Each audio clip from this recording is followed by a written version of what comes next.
we have the question whether for what integers is the absolute value of x, what integers x is the absolute value of x less than or equal to 6.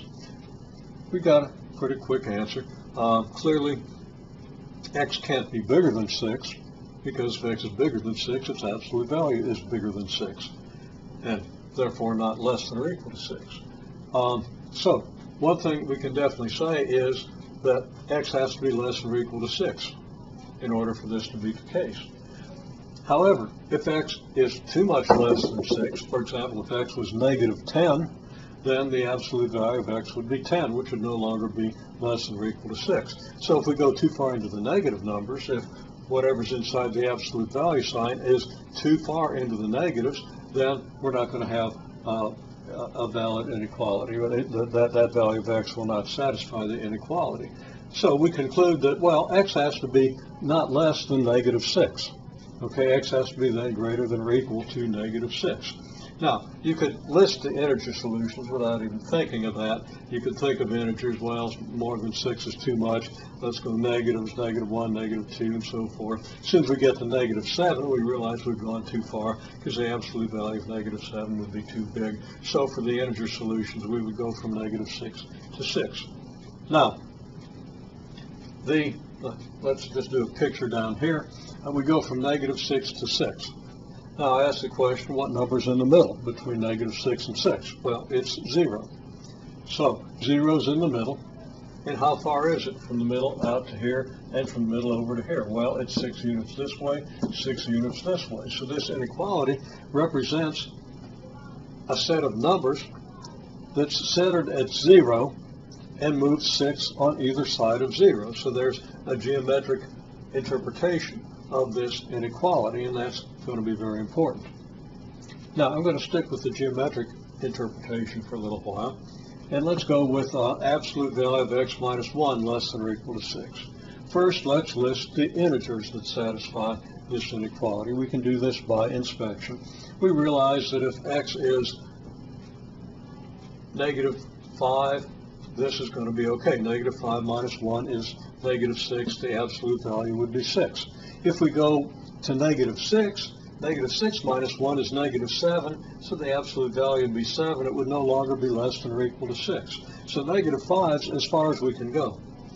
And also, we can go up to 7, because 7 minus 1 is 6. Okay, so the integers would be negative 5 to 7. And again, you can do that by inspection. Just consider all the intervals from integers from negative 10 to 10, for example, and see where the cutoff has to be. So just by inspection we get this, and we conclude that the interval should go from negative 5 to 7. And it would include not just integers, but all numbers in between, and I believe we understand why that would be. Then I ask, well, what's the middle of this interval from negative 5 to 7? Well, the middle is plus 1. Now, people had a little trouble getting that, so let's just be real clear. Halfway between any two integers, we have the average of those two integers. So if we average negative 5 and 7, we get the number in the middle, which in this case, negative 5 and 7 adds up to 2. Divide by 2, we get 1. So the average is 1. So the middle is at x equals 1. And of course, we could count backward. 7, we get 6, and from negative 5, we get negative 4. Then we get 5 and negative 3, 4, negative 2, 3, negative 1, 2, 0, 1, 1. And we hit the middle. And that's a useful image. That's not really a good way to calculate this, but you want to understand that that would work. If you move from here to here at equal speeds, you get to the middle. Okay.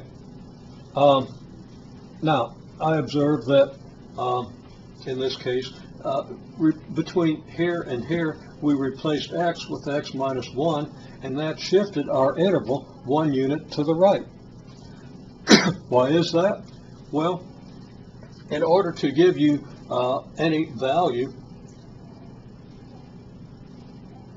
let's say you want to get value 4, okay? What x do you have to put in here to get 4? Well, you'd have to put in 5, okay? The value of x you have to put into this expression to get, say, 4, just an arbitrary number, is 1 greater than the number you'd have to put in here, because if you put in 4 here, you get 4. Put in 5 here, you get 4. So the value of x has to be 1 greater to give this thing the same value that this one would have had. That means that the interval that gives you x values between -6 and 6 is going to have to move 1 unit to the right. X is going to have to be 1 unit bigger to make x minus 1 fit the same range. So hopefully you understand that. It's worth thinking about.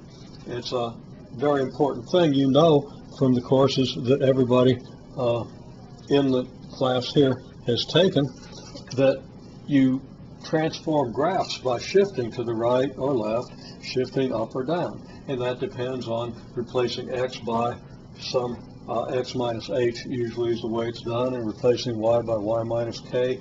I'm not going to talk too much about that, but that should be familiar to you. That is something that people usually come out not understanding very well, because it's usually done by memorizing rules without understanding where the rules come from. I think it's a very bad way to learn mathematics, at least for people of a reasonable aptitude, which certainly applies to everybody in this group. Okay, so now we go to absolute value of x minus 3 less than or equal to 6. What does that do? Well, if x minus 1 shifted us 1 unit to the right, then x minus 3 here should shift us 3 units to the right. If we do that, that means our central point of this interval, which is 0, should shift over to 3, and our interval should still have distance 6 on either side of the center. And if that's the case, then centered at 3, moving 6 this way puts us at 9, moving 6 this way puts us at -3. Now you can verify this. You can test integers.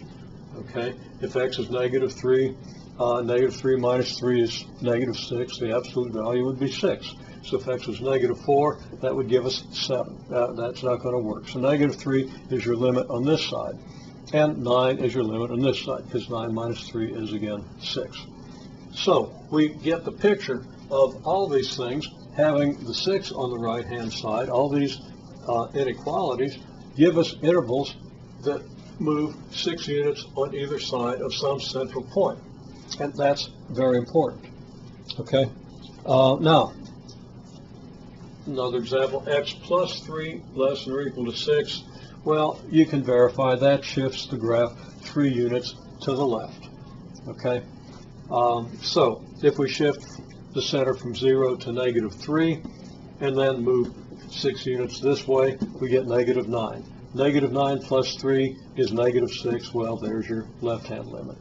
And then from -3, move over 6, we get +3. 3 and 3 is 6. That works. Okay.